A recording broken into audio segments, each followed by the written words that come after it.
বলেন নারীরা যখন বালিকা হয়, নারীরা যখন বড় হয়ে যায়, বিবাহর উপযুক্ত তখন জমিনের মধ্যে হয়ে যায়, বিশ্বনবী বলেন নারীরা এই সময় জমিন ও শয়তানের দাকিদালে পরিণত হয়। আর শয়তানের দাকিদালে যত মানুষ জমিনের মধ্যে পরিণত হইবা, অতজন নারী জাতির দ্বারে কাছে যত পুরুষ হলে ঘোরাফেরা করবায়, এরা জমিনের দিনার গুনার মালিক হইবা। একজন বেগানা নারী, একজন বেগানা পুরুষে ওই নারী জাতির মুখে দিয়ে চাওয়া সদ্দুল হারাম। ও নারী জাতির দ্বারা বইয়া গল্প করা সদ্দুল হারাম।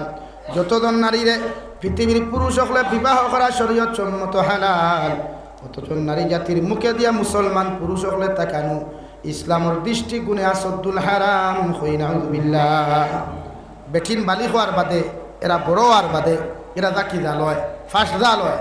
এরার দ্বারা মানুষে যখন মাথা গুছায়, এরার লোকে ফোনো মাথার চেষ্টা করে, এরার দেখার যত চেষ্টা করে, এই সময় আকর্ষিত হয়ে যায়।